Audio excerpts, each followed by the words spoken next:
This episode of Archispeak is sponsored by ARCAT. So are you ready for a summer trip to NYC, New York City? ARCAT is headed to New York City for the AIA Conference on Architecture this June. Come visit the Big Red A at booth 707 on June 21st and 22nd at the Javits Center, where every morning ARCAT will be serving coffee for visitors, and throughout the day you'll have their BIM expert Robert Wiegand explaining their new Revit plugin BIMinit. BIMinit. Thank you. BIMinit. Stop by booth 707 anytime and learn how arcat.com can save you time and money finding product information for your projects. Remember, just look for the Big Red A. BIMinit. BIMinit. BIMinit. BIMinit. BIMinit.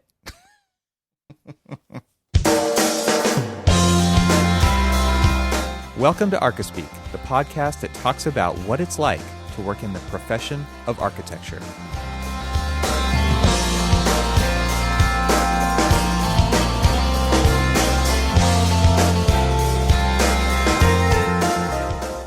Welcome to episode 142 of the Archispeak podcast. I'm Neil Pan. I'm Evan Troxel. And I'm Cormac Phelan. It's good to be back on the podcast, right, guys? Welcome back.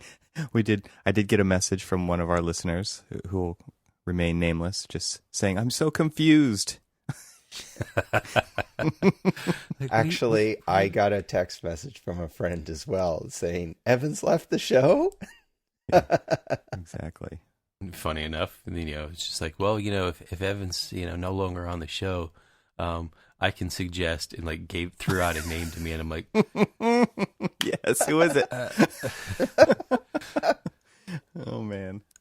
So if if you're looking to replace one of us, please offer up those suggestions. Send suggestions too. Yeah.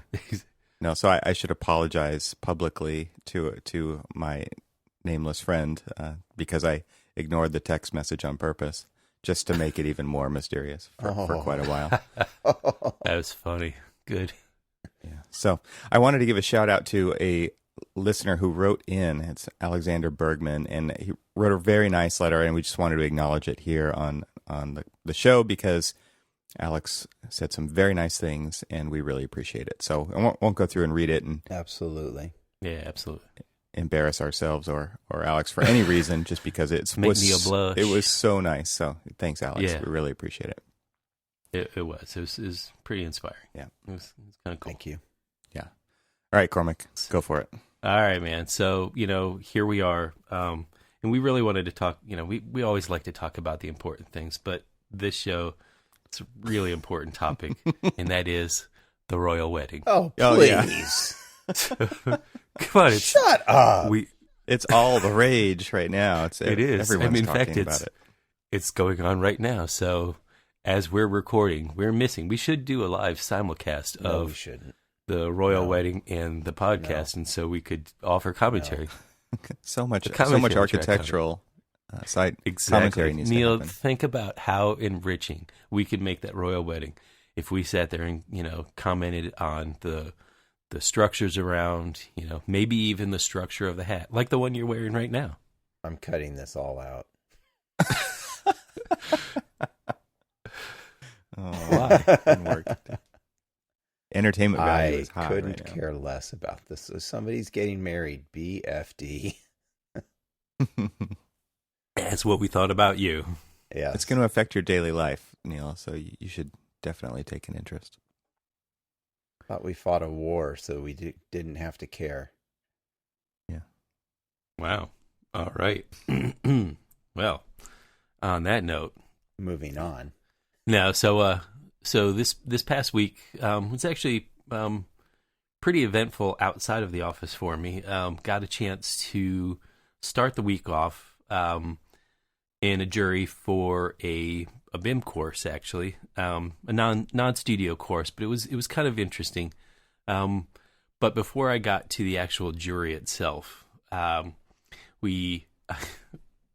was it's end of year.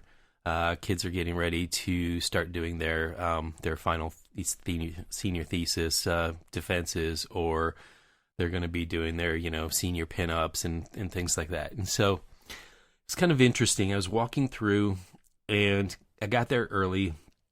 I was walking through, and they had already started one jury, and as that jury was going on, kids were, setting up, getting ready for their juries, and it was interesting. I first kind of like just walked past the ongoing jury, so I didn't really want to interrupt them. And as I was walking through, you could see the looks on the faces of the kids who were getting ready, and I remembered that look, and it was that panicked, fearful look of just like, oh my God, this is, the end all be all. And this one girl that I walked up to and didn't know her from anyone. And so I walk up to her and she's just like, you could tell, almost like overwhelmed with emotion. And I walked up to her. I'm like, look, you may feel like this is the most important thing in your life. And probably at this point in time, it might actually well be. But you're going to forget about it in about 30 minutes, and, you're not going to care about it anymore. So just take a really deep breath and just move on. That kind of applies to just about everything, doesn't it? It really does. Yeah. It really does. I try to remember that all the time now. It's like, oh man, I'm all caught up in this right now, but in a day or two, like this isn't even going to matter. So settle down. I just tell that's my self-talk. Exactly.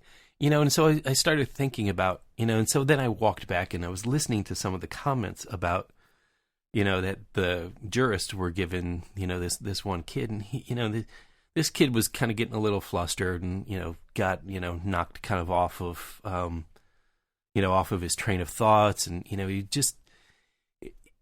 I just wonder why we do this to, the young people. And, it's like, well, I went through it, so, I'm going to give hell to the next person. Because this is the way we've always done it. Yeah. And it's the rite of passage, and, we're going to have to do this. And I'm thinking to myself, is that really helpful to, the coming generations of architects? I mean, really what we should be doing is not necessarily doing like this one big, death jury, but...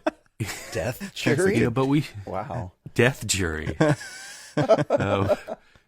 I mean, think about your senior, your last jury in school and what it felt like those to memories. you. Yeah.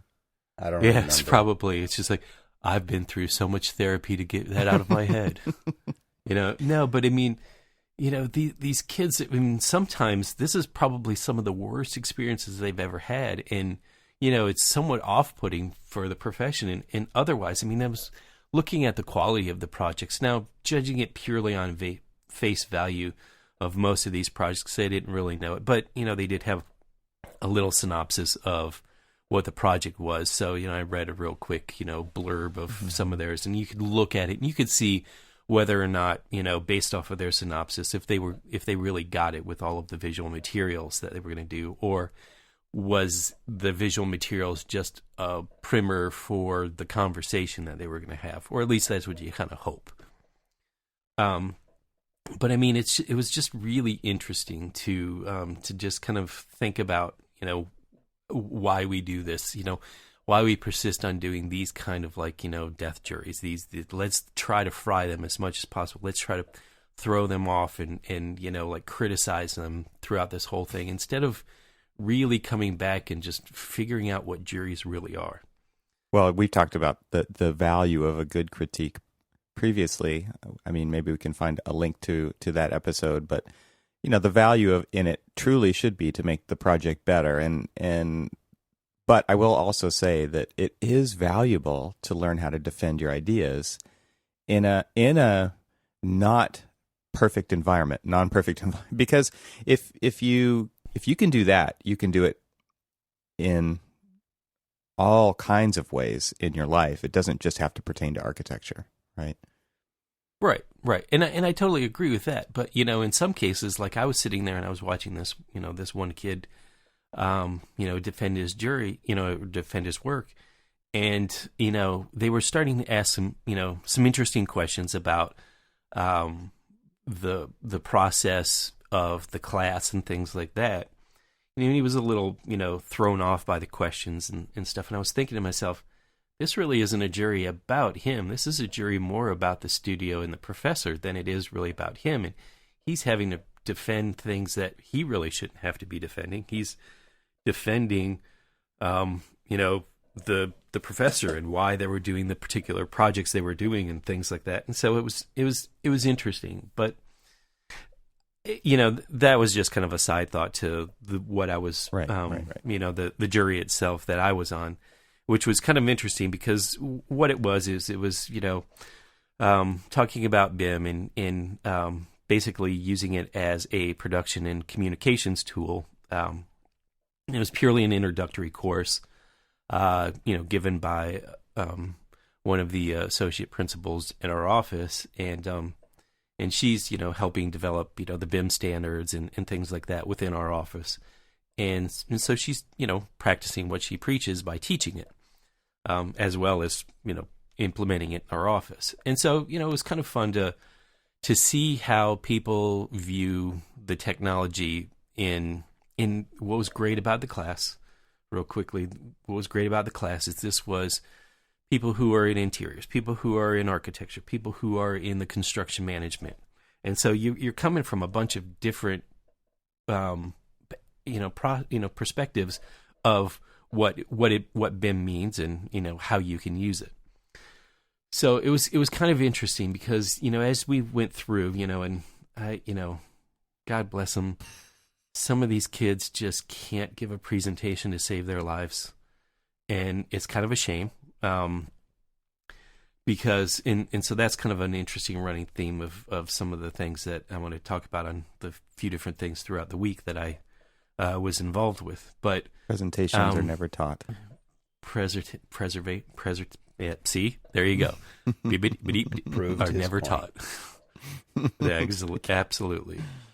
But so they're getting up and without getting into the content of the class, right now, my thoughts or critiques is that I think we're failing, and we probably talked about this before, but I think we're failing our students who are coming into the profession, regardless of which path they're taking, whether it's construction management or architecture or whatever. We really are failing them in not teaching them how to public speak and present. And I know that I failed at it. I was just going to say, isn't part of doing some of these juries and defending your design part of the practice of maybe not explicitly teaching presentation skills, but by the fact that you have to do it, as we all learn to do it more often, we get better at it, maybe? Well, that's our experience, because now we've been doing it for, a few years, a couple of decades or more in your case, years. Neil. Shut up. But I mean, so we've done it, and especially me particularly, if anybody hadn't caught that on listening to the show for the past 5 years, is that I'm not particularly comfortable in public speaking, and so a lot of times I love to avoid it if possible. In conversational situations, I'm perfectly fine, but when it comes to even if I understand or I've got a full grasp of the material, it's that initial kind of start before I really kind of get going into the meat of what I know that I have real issues with and real problems. And one of the interesting things that our office does is, we actually have a public speaker, come in and kind of help with when we're going after major presentations, because, we really want to get it right. And one of the things that people remember the most, sometimes they remember the really good presentations, but most of the times they really remember the really bad ones. And that's, where I think we're failing, because they get up there and they do their jury defenses, or they do these little presentations throughout their career in school. But if they're not really taught how to give a presentation, they're really winging it all the way through, and they're getting better at winging it, but not actually professionally delivering the material. And I think that's where we, really are failing at, giving them the tools or the confidence to be able to properly public speak. And the reason that I kind of bring this up is, so later in later in the week, I got to watch. So I've talked about it a couple of times. So we do. Our office sponsors a high school for the ACE mentoring program, and that's architecture, construction, and engineering. And basically, if nobody knows what it is, I'll give a brief synopsis. It's we pair up with high school students who are interested in the design, construction, and architecture, engineering kind of fields with professionals, and each year they do basically a project, and it goes from about January to May. And at the end, seniors have an opportunity to compete for scholarships. And then, you get the little bragging rights of, you give a presentation and you compete against other ACE teams. And, you get the bragging rights of, hey, we won this year and kind of, we'll come back next year and we'll try to beat you or something, that kind of thing. So it's really kind of fun. And it gives them the opportunity to learn more about the professions that they eventually might want to go into, or maybe even open their eyes up to possibilities that they never even realized that were out there for them. And so, we get together and we try to have, as much of a diverse grouping of professionals as possible so that they can kind of see all of the different aspects of what goes into the design and construction industry. So it's really kind of cool. So they had their final presentations.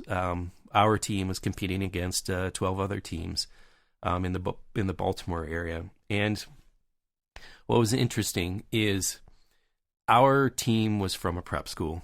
And one of the things that they teach is public speaking. And you could tell because they delivered probably one of the most amazing presentations that any 16, 17, and 18-year-old kids have ever presented that I've seen, and even more so than some professionals that I've seen, or soon-to-be professionals in college, i.e. the juries that I was sitting in on Monday. And so I really, I was just, I'm encouraged. So I didn't really want to, go down this path of public speaking as really the topic. I really more wanted to talk about, kind of this somewhat encouragement from both the BIM classes, the BIM class, and these, future ACE students as future architects and engineers and construction managers, encouraged at their the knowledge that they have at such a young age, or the desire that they have at such a young age to be able to grasp and understand it, that sometimes I see some professionals don't have quite yet, or may have, or don't care about. And it's really encouraging to see that, our future is pretty bright. And I know that we kind of bust on millennials and Gen Ys and all these other, kids coming up, but I'm really actually impressed. And so back to the BIM class, what was most encouraging about that is we know from our day-to-day life that and really since its inception, we've always used BIM, specifically Revit in this particular case, as a production tool, and really just a production tool only. And rarely have we ever used it as a design tool. And what was encouraging is because these kids are coming in blind to Revit, and they really didn't understand what the capabilities were, and they were learning how to use the tools and create, different parametrics, and they were trying to, creating, different things within Revit. They actually even kind of somewhat showed me that Revit really isn't just exclusively a production tool as we use it mostly. It really is a good and efficient design tool if we know how to use it right. And what's interesting about it is because now that they're using Revit 18, and there's, a lot more design-oriented tools within Revit 18, they're learning designing in Revit over things like, SketchUp and stuff like that, which is really kind of encouraging because you're taking this tool that, like I said, we used as a pencil to just get the production out, and they're using it in place of SketchUp or in place of, all of these other ones. And they're going to be able to take it from concept to, schematic design to design development, all in kind of like a one-stop shop. And I know, Neil, you used like Archicad and stuff, Yeah. and in Archicad, that's very inherent in Archicad as well. So like all of these different BIM tools are out there. And I know that, a lot of people are like, well, no shit, we've been doing that forever. But have we really? Some people 15 probably years. have. It's Well, not forever. some people, Well- some firms, Cormac, yes, but I think the majority of firms out there haven't. For good reasons. Well, yeah, maybe so. I will add. But I don't like the idea of putting all our eggs in one basket and giving all the money to one overlord company like that. I've definitely heard the argument many times about doing everything in one package because of efficiencies and many beans to be counted. But I would also say that it forces you to make a lot of decisions early on when you're not necessarily ready to do that. And as a designer myself, I want to be working in something, whether that's paper or modeling or drafting or whatever it is, or maybe it's a lot of those things all mixed together, but where it's just fluid and fast, and I can iterate, and I can build 10 models in one file. I don't have to start a new file every time. There's lots of pros and cons, I will say, and I like the idea of what you're talking about, but in practice, it's a very difficult thing to do, and there definitely are people who are super good at it. I mean, I know I'm thinking of somebody in particular who's really good at it, where they do everything. Oh, thank you. Yeah. Oh wait, no, you weren't talking about me. Well, so there you go. Well, I mean, that's my argument against it. So your workflow is very similar to mine. I mean, we're starting a new project, and we've been sketching out on it, and we've been massing in SketchUp, and then printing them out and sketching over the top of them, and then bringing them in and things like that. All the while, because this is a renovation and infill project, we've been also generating all of the existing conditions in Revit and pulling all of that stuff together. So there's like this, 4, 5, 6 prong attack at, the same, problem and solution, and using them all as overlays. And I love the flexibility of that, and I like that. But, there is something to be said that once you start getting into like the meat of like the building, to be able to start to work towards, taking that concept into reality, something's very appealing to being able to just kind of like flow that right on into it, other than, say you've like really developed a SketchUp model. Well, can you really use the SketchUp model in Revit? Not really. Oh, I agree with that as well. So because I'm not an advocate for the SketchUp workflow just for that reason right there, because you kind of do have to start over at one point. So exactly. We lose that. There are production. way smarter tools out there than that. I'll just leave it at that for now. Well, no, I mean, I'd like to hear it, because it's interesting, because that's kind of where I wanted to go is talking about, one, I was encouraged at the grasp and understanding of and one of the things that I talked to them about, during the BIM crits, and kind of they went up in groups of 3s, and they gave their presentations, and we gave a little mini crit to each of them, after each group of 3, just so it kind of flowed a little bit better. And really the presentations got better and better as we were talking, because then they started, to kind of focus. Even though it was a BIM course, I did keep talking about, having them stay consistent to kind of the subject that they were supposed to be talking about, and the what they learned. And really they were supposed to be giving a presentation about how BIM, is implemented into their process. And a lot of people just talked about the end product, the building and stuff like that. And as we started talking about it more, and talking about the flexibility of BIM within the design process, within like critical thinking, and how you can, do things like do a solar study or whatever, within the, within like just the massings and stuff like that within BIM, that, that can help inform your design process. And then what was good about that is that, the construction managers the people who are on the path for construction management could start to understand why decisions are made by architects, rather than just, they put all of this sunshade devices on their building. Yeah, that's easily value engineered out.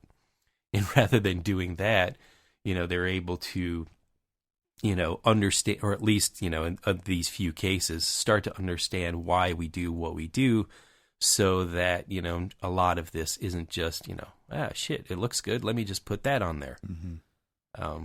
And so, I was encouraged about it. But you're right. I mean, we're not there yet. But I mean, one of the things, in fact, you guys are doing it, Evan, in your firm, and I don't know if Neil, you guys are doing it yet, but we're starting to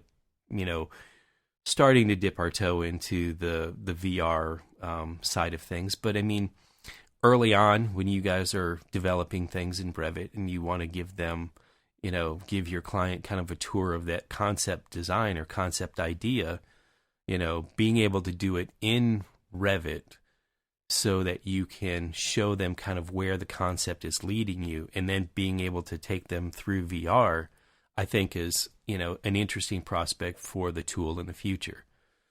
Future is now, but the future.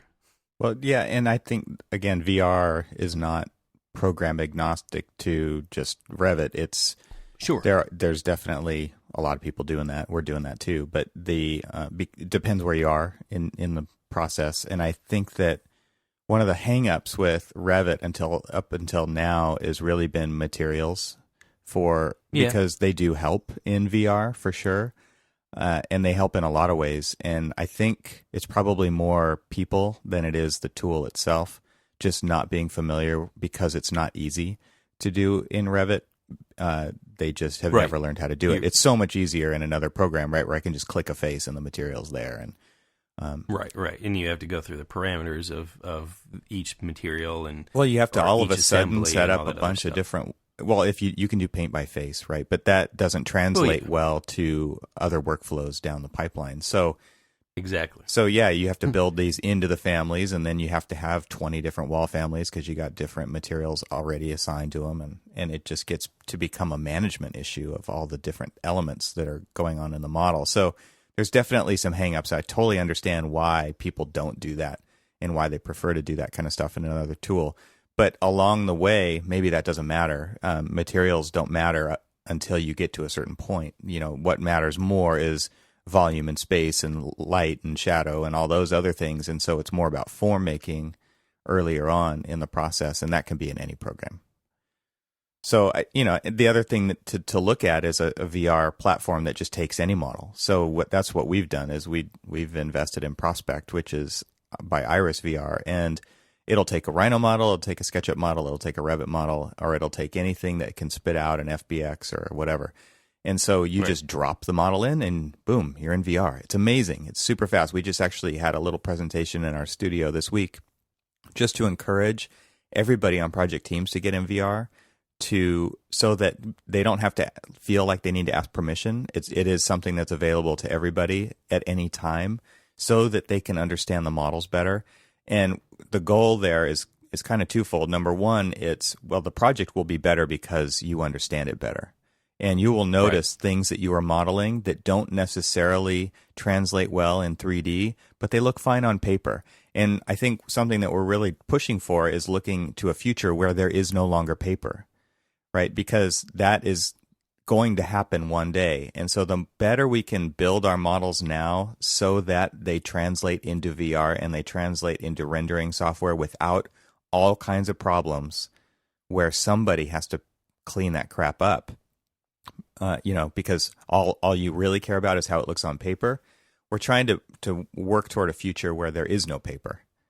So fix the models so that they look good. And one way to do that is to get in VR, because people, for whatever reason, get stuck in, the 3D spinning it around on the screen, and Revit up until now really didn't make it easy for you to get in and walk through a model in 3D perspective view. I mean, obviously we can section box and we can axon this thing to death, but actually doing like a walkthrough SketchUp style, I mean, honestly, I mean, this is where SketchUp totally blew everybody away, right? Was with just nice shading, and I can walk through and I can click the little dude icon and click on the place on the floor, and it takes me there, and then I can look around. That's what really changed visualization on the fly in our industry. And so now Revit's definitely trying to catch up to that. And I think they're finally getting there, and obviously computers and graphics cards and stuff are finally allowing us to do that with ginormous models with lots of information in them. But VR is so lightweight and so fast. It's such an immersive experience. It's way different. And all of a sudden you realize that some of these decisions that you're making when you're modeling matter, right? So you get into that space and you experience it and you're like, oh, that's not what I thought. Like one example was we had this little cube where someone was supposed to sit based on a program area, and an inexperienced designer laid this thing out. And then they realized once they got in there in VR that you couldn't even like turn the chair 180 degrees to swing your knees around because you were running into walls. Like it was so tight. And so it doesn't matter what that program area is on paper if it doesn't actually work, right? And so they realized that when they got in there, because they could actually, virtually sit in that chair and plug into that desk and realize, man, this sucks. Like nobody's going to want to sit here. And this is like somebody's workspace. So just as one example, that's where VR really pays off. And we're encouraging everybody to get in there so that we build better models, which has lots of outcomes, not just working towards getting the thing to look good on paper at the end. Like right now, that's probably still what is the priority, what matters most. And if we have to fix something for VR, if we have to fix it for renderings, fine. But we want to work more towards good modeling and injecting that model with tons of information. I mean, that's another beautiful thing about Iris is you can now click on or, point at an object, pull up its BIM information in VR and see everything about that object in there, and you can flag it so that we could talk about it later. There's lots of cool, like actually useful tools during the design process, and it's not just a presentation tool at that point.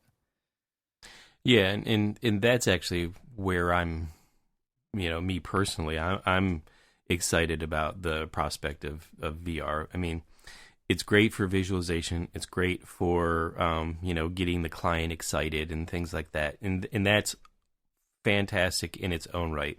Completely valuable tool. I mean, hell, haven't you guys landed projects using VR? Yeah. So I mean that in its own right is exciting. But as a project management tool, as a constructability tool, or to once you're really into design development and you really want to see if this concept is working, or okay, all right, fine, I have to have a knee wall here. If I'm sitting at my desk, will I be able to see past it? Or what is the views? I mean, it helps test fit all of your design decisions. Yeah, totally. In a real world, and I think because that's what you exciting. See is what you get. I mean, it is 1-to-1. Exactly. It is 1-to-1, and so it's not faking the camera that's way up high in the room, so you get the beautiful angle, and it's not pushing the camera down to the worm's eye view to get that beautiful, crazy perspective shot either. It's straight up, this is how you're going to experience it in real life. And so when you are checking views and you're checking all that kind of stuff, it's real. And so it absolutely is valuable in that regard. It's a big deal. Well, what's interesting is that, every week now for our School of Nursing physical therapy building in Duke, we have we have BIM coordination calls. And, this is with the contractors. This is with all of the subcontractors and with all of the engineers. And we're going through and we're, doing, real-time clash detection or, test fitting all of the design in there and stuff like that. And because we're doing it essentially, we're doing it over like a go-to meeting, but, essentially this is a VR, exercise where we're doing it all in 3D. We're seeing all of these different layers. We're seeing the design. We're seeing everything sandwiched together. we're seeing where sometimes when the reality, when we don't model things like the insulation around the ductwork, or we don't, model the fireproofing, and, you start to like expand the distance between things. Now you've got a beam. Well, we've been holding things tight to the beam, but we can't hold things tight to the beam because we have 2 inches of, spray fireproofing on that beam. Okay, so now we've lowered it 2 inches. Oh, well, we modeled that with just the 12 by 36 inch duct. Okay, great, but it's not a 12 by 36 inch duct because it has 2 inches of insulation. Right. Now we lower it even more. Oh, well, now you need that virtual plane of at least 6 inches for your lay-in light fixtures and things like that. Oh, well, but that encroaches in on that duct insulation. Then you lower that. And you just keep watching it lower and lower, and you're like, well, there goes my 10-foot ceilings. Yeah, totally. Well, let's. But if we and then at 50% CDs, someone just says, "Man, we got to lower those ceilings 6 more inches." Exactly. Oh, And that you're just doesn't like, ripple but- through the entire project and affect everything. Yeah, totally. like we're sitting here and we're watching, and it's just like okay, well, but now we've got the cable tray, and the cable tray is interfering with all of this, and the cable tray can't occupy the same space as this because now it's encroaching in on your fire protection. It goes on and on and on and on. And I was trying to explain this to the BIM class. It's They just don't like, want to hear that. I was like, you're just thinking depressing. about it's like you're just thinking about design right now, but when you get into the profession, you have to think about all of that stuff because all of that stuff has an effect, because all you want is that 10-foot ceiling. You think that this 10-foot ceiling it's going to make your building, it's going to make it just feel so open, and you'll get cascading lights and blah blah blah blah blah. But you know what? All of that other shit's going to make it 9-foot ceilings. We used or to be able to 8-foot say, ceilings. figure all that stuff out in the field. Exactly. We would get our 10-foot ceiling. Yeah. Now it's all got to be modeled, and it's our problem. Exactly. And so that's why I do like that, the CM is really involving us in this process, because a lot of times, people aren't going to involve us in the process. They're going to make decisions to lower that 10-foot ceiling down to 9 feet to fit all of this stuff in there and not really care about the consequences that it has on the actual architecture. Right. And so, to involve us into the process and really just kind of like, I had to draw a line in the sand for a couple of different areas where they wanted to lower the ceilings from 10 foot down to 9 feet. That's why I'm not pulling that one out of, thin air. I literally have been living it over the past week. And, they're just like, well, we really have to do this because of that. And the good thing is that we're all looking at the same things, and we can all see the routing of the ductwork.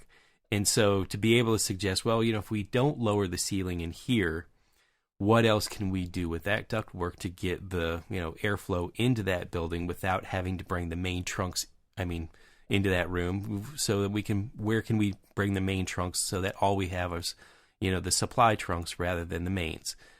And so, and then keep the ceiling up high, because those ceilings are aligned with my exterior window mullions. Mm-hmm. And then if I lower it, I'm not lowering my exterior window mullions because they're aligned with all of the window heads. I know all this. Yeah. I feel your pain.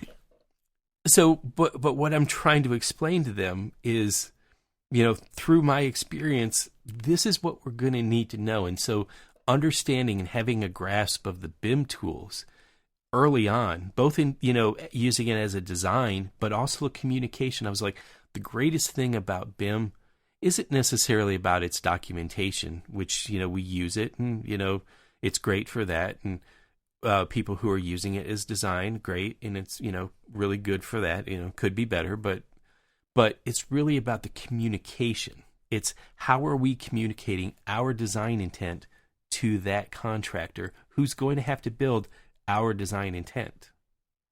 Well, it's established a platform where everybody can open and get into that model. Exactly. And that's the communication you're talking about. And I wanted to add with the VR thing, just to kind of finish this off before I forget, is that it's great at establishing consensus and that intent. If you can do those big room type meetings with those people in VR, it makes a enormous difference over 2D on a screen. Yeah. Enormous, because then people can actually see what you're after and why you're after it, because you're there to explain it.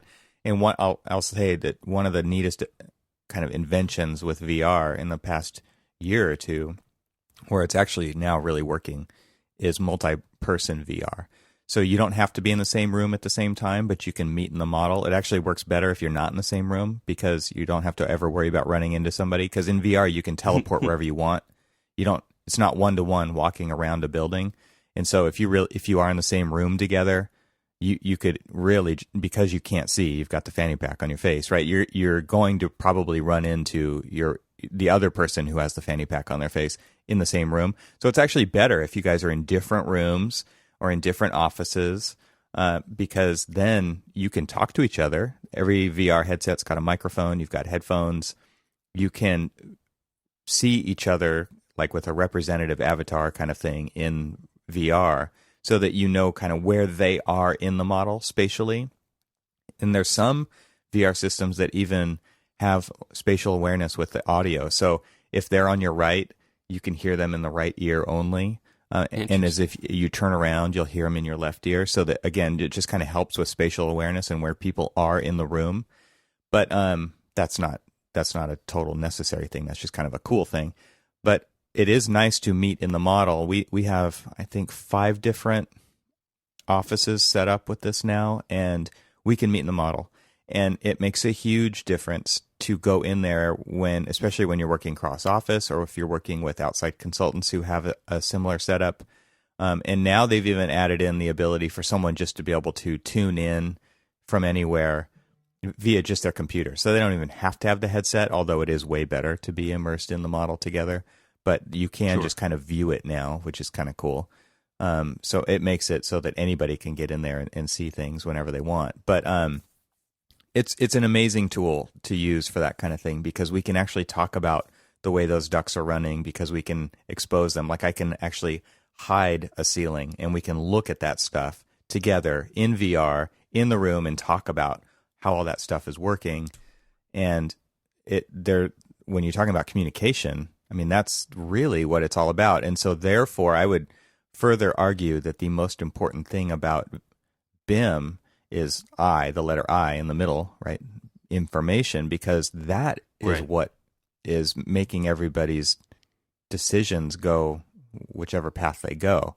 And so if you're running that stuff kind of accurately in the model, then the balance becomes, how detailed do we get, right? So the more detail, the better, but also we all know that takes an immense amount of time, kind of exponentially, the further you go down the rabbit hole of level of detail. So something else to think about. And again, thinking about, you had, before we started recording, we're talking about line weights and stuff. It's like, I think at some point that's just going to become irrelevant. It's going to be all about the model and how it's representative.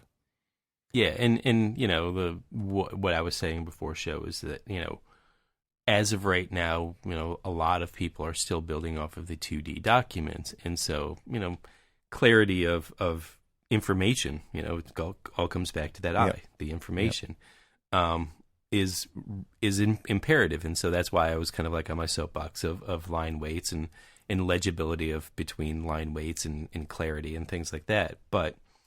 What was interesting, and here's where, we take that pre-show conversation of, talking about, CAD and being able to manipulate things so it kind of looks right on paper, and meets the BIM world, is that, we have a couple of our consultants on this project are, still in CAD, namely the civil engineer.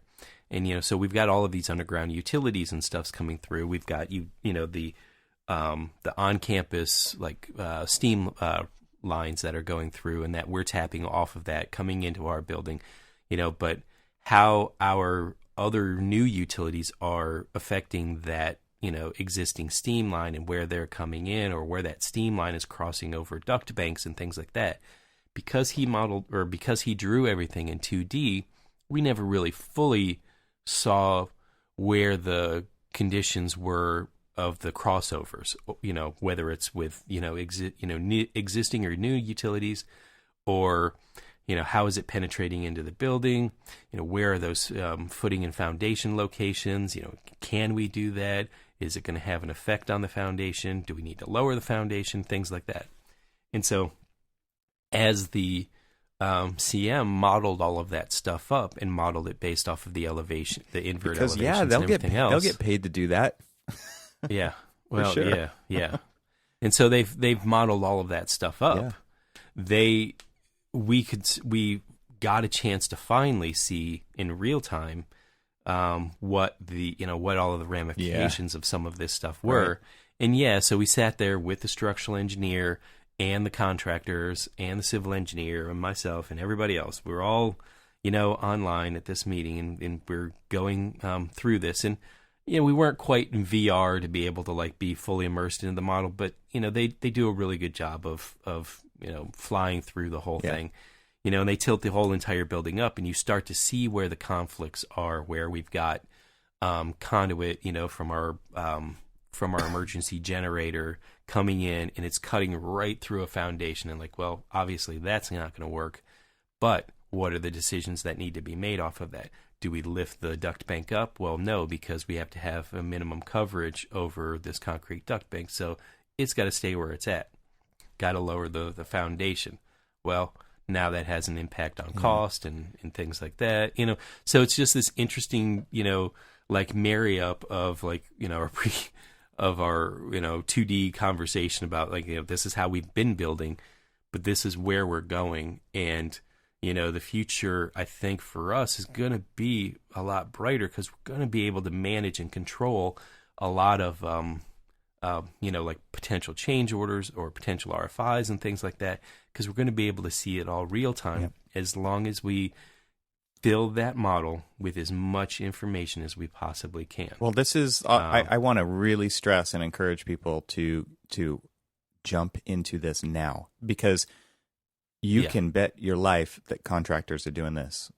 They are absolutely experts at BIM. They are experts in VR, and you're going to get left behind. And I especially am talking to the ones who have chosen to stay in CAD for as long as possible, because it is a big investment to go into 3D. But if you're still in CAD, there is no VR for CAD, right? It's strictly a 2D world. No. And I think that's a huge disadvantage. So if you've waited to get into 3D, now you're way behind when it comes to VR. And I just will say, to reinforce the thing that Cormac's talking about right now, which is the contractor modeled up the civil engineer stuff. You bet they did. You bet they wanted that ad service to do that. Damn right. And therefore the whole team benefits from it. The contractor financially, right? But they also understand the project better. They are the ones showing the client the value. And this has huge ramifications for architects. And so if you're really still being reluctant on getting into this stuff, those companies are going to just take that business away, and they are going to be more valuable to the client. So I really encourage everybody to jump into that, because one of the other topics that we wanted to talk about was just being overwhelmed at the office and how it adversely affects performance. And so when you're thinking about the things that we're talking about as being additive, that doesn't get any easier, right? We're talking about doing more, constantly doing more. And I think just something to keep in mind is we can fight against doing more. We can, or we can just let somebody else do it for us. And my hope is that we can do more, but we can do it better, faster, more efficient, without doing more work. But we can work smarter. Well, let me kind of close this topic out real quick with just kind of this little anecdote that we did yesterday in the office. So we opened up a little betting pool for the people who are working on this project that's now under construction, and we all kicked in $10 and we wrote a number on a piece of paper and tacked it to the wall. Each of us wrote a number, and that number was, how many RFIs will we have on this project when we're all said and done? And what was interesting about that, and what ties into this particular conversation, is honestly, once we get into this point of this fully embracing 3D modeling of all trades, and then we get into, VR, that number should hopefully, and this is coming from the I'm going to tell you project right manager now, with no way. I'm just saying that, project manager with two fingers tightly, crossed kind of, perspective here, that should come down, because if you're doing, if the design team is doing what the contractor is already doing, and that's running a virtual clash detection to be able to see all of those functions throughout the building and how they actually engage. Now, yeah, you're going to have site constraints and things like that, oops, I've got, higher water table than we thought, because we only test pitted over here instead of right there, or, I, hit a, really high bedrock or boulders or whatever, you're going to have those, sure. But, when it comes to what you really can control, which is your building and the overall building design and all of the services that go into that building, you kind of hope that number comes down low. You've seen the graph, right, of the investment into BIM, as far as not money investment, but time investment, where it used to be when we were drawing in paper and CAD, it's a bell curve, right? And the bell curve is in DD, right. Like the high part of the bell is in DD, Right, and now it's in right, SD, yeah. because BIM forces Yeah. you to make a bunch of decisions earlier. This Right. is actually what's going to happen, because now they're just pre-construction RFIs. They're not actually during the construction process. They've just moved more forward in the timeline. And, and if you're going to, and see, that's, You're going to get more. that's sort You're of, actually going to get more that's sort of because the actually where- contractor wants to see everything in the model now. And so all of the things that you didn't have time to do because you never had time to do them, just like before, now they actually expect all that stuff in the model, not to be figured out later. So you get all those questions earlier in the process. Well, I made that comment, a very similar comment to a coworker who we're both, on, kind of project leads, project architects on this new project for Johns Hopkins, and it is this very complex, really big project, and it's going to take quite a long time to do. And it's an existing building that we're basically stripping clean and then adding on to it, but it is structurally connected to all of these other different buildings. And there's a lot of complexity to this that is almost beyond a lot of the things that we've done in this office. So, in other projects that we've done on this medical campus are very similar to this, that they're just adding on or replacing existing elements, but within the existing context. And so there's a lot to do with this.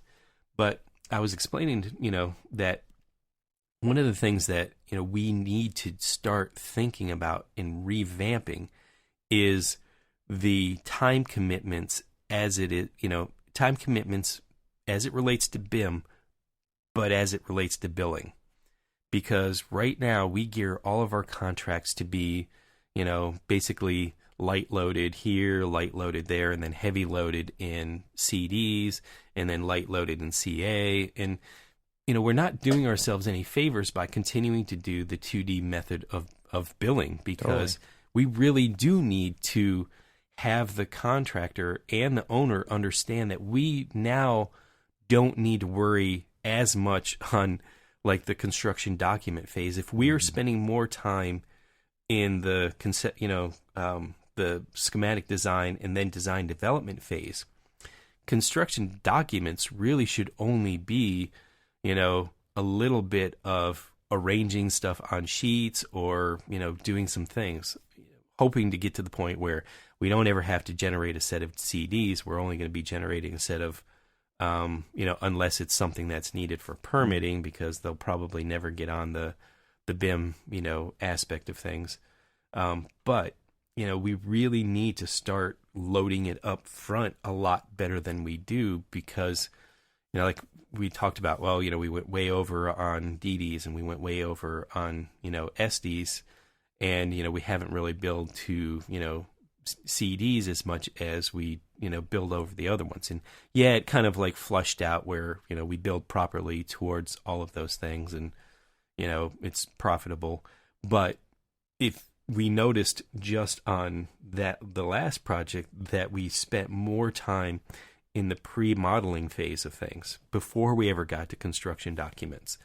And so we need to start thinking about that, and we need to start pushing our contracts and our clients to understand that we need to do a lot more information gathering and information coordination before we ever get to construction documents. And in this long stretch of construction document phase really needs to be truncated so that we can spend more time in that development. So we can do what the contractor does, and actually getting the contractor on board early in like CM delivery processes helps us out, because I'm okay with, having a contractor kind of like looking over our shoulder for constructability issues and things like that early on, because we sort of want that so that once we actually hit the ground running for construction, that, I'm making changes here. that we're not making the changes that, we're only making changes that are basically environmentally controlled, rather than, like site-specific control, rather than, oh shit, we forgot this to detail that one out, and so now we're detailing it out because we really only had time to kind of like do design intent type documents rather than informationally detailed oriented type stuff. And so this conversation can continue on forever, because there's just so many possibilities that we as in the architecture field are only scratching the surface of.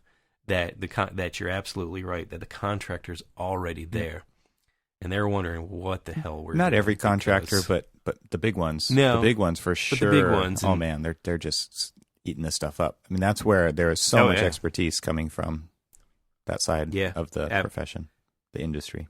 Yeah, and honestly, that is another path for architecture students to follow, is going into construction management to be BIM people. Yep. All right, so I just have a couple things to end us off here, because I know we're long on time. So, are you guys on the Laurel side or the Yanny side? So honestly, I didn't know what the hell people were talking. I didn't know what the hell the people were talking about. and I saw an article, and the article interviewed the person, like the actual voice, the computer generated voice, and all that other stuff that was put together. So after I read the article, then I clicked the link, and I could only hear Laurel, because that's what it actually is saying. It's because you're old. It is not saying Yanny.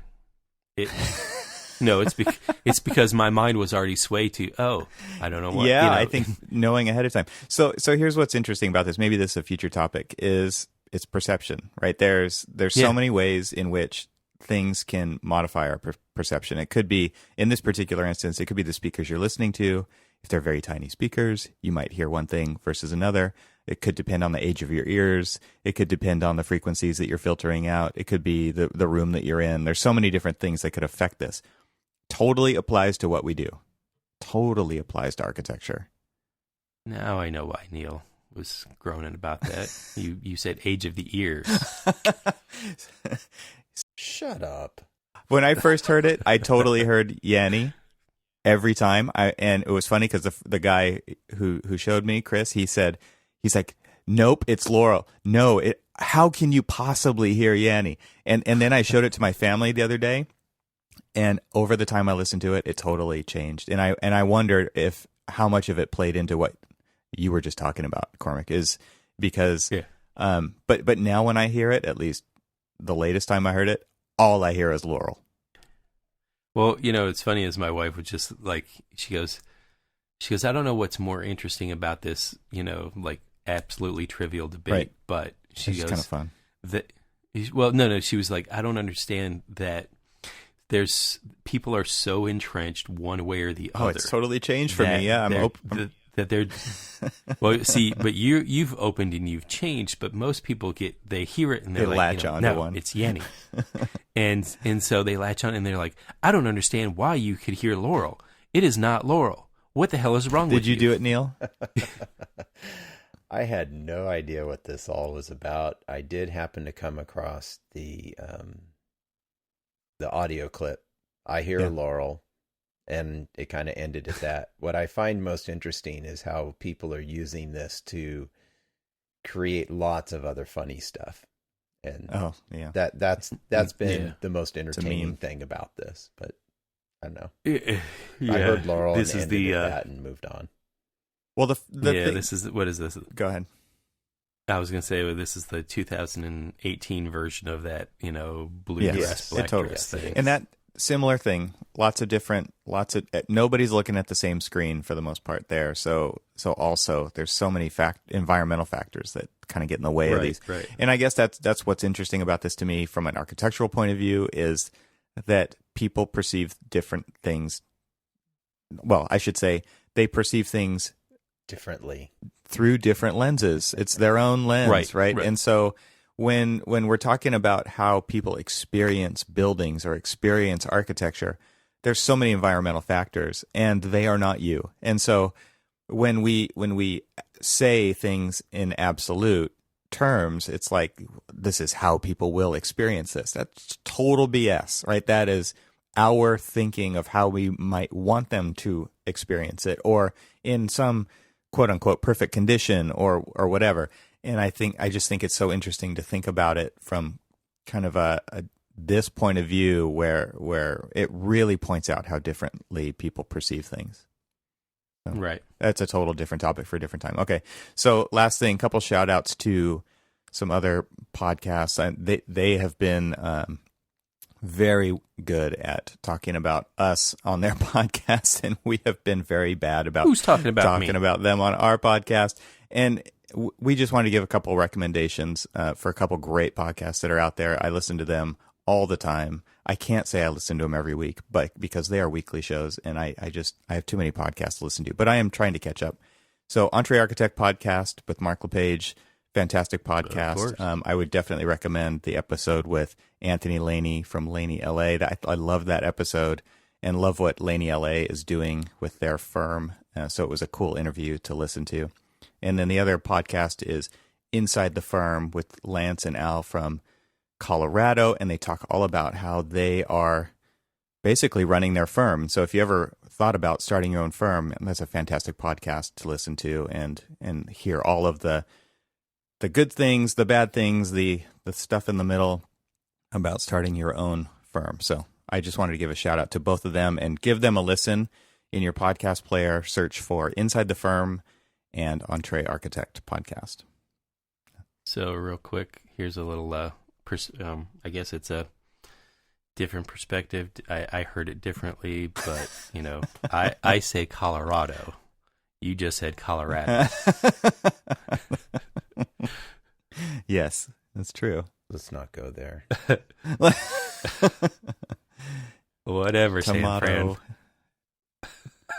right, Tomato. I'm going to cut you off. That's it. We're done. We're done. Calling it. This episode is brought to you by Arcat. The music is by System Kid. Subscribe to Archispeak on Apple Podcasts or listen directly from the site. We're happy to report that whatever I did last time for episode 140 did not happen on 141, and you can download the episode on Apple Podcasts. All right. Yay. I still don't know what happened for that one. Sorry, everyone. But you can listen directly from the website, and that will work on a phone if you need to do it that way. You have maybe a little less control, but it will you work. need to. You need to listen to it. Absolutely. Go listen to that episode. That was a fantastic episode. Absolutely. It was. Yeah. Wait, what did we talk about? Never mind. You can follow the show on social media via Twitter or Facebook, or email us. Actually, don't email us. We get too many emails. And then links to all of these can be found at archispeakpodcast.com. Stay subscribed, everyone, and thanks for listening. See you in 2 weeks. And Mazel Tov to the royal couple. Oh, God. You had to bring that up again. That's it. And...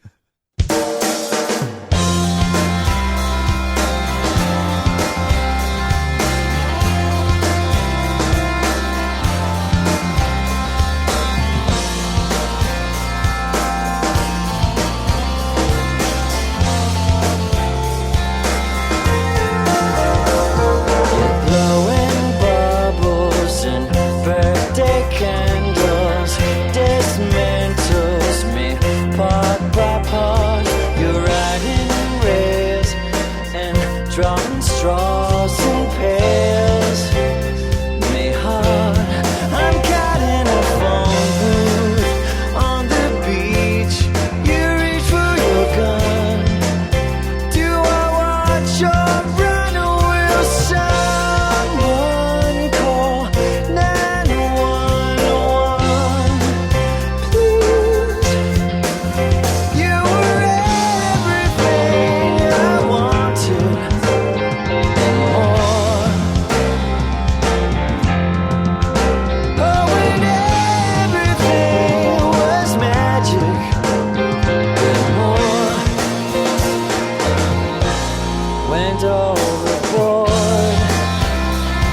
'cause you tell me every little thing's gonna be okay. I'm caught in a phone booth on the beach.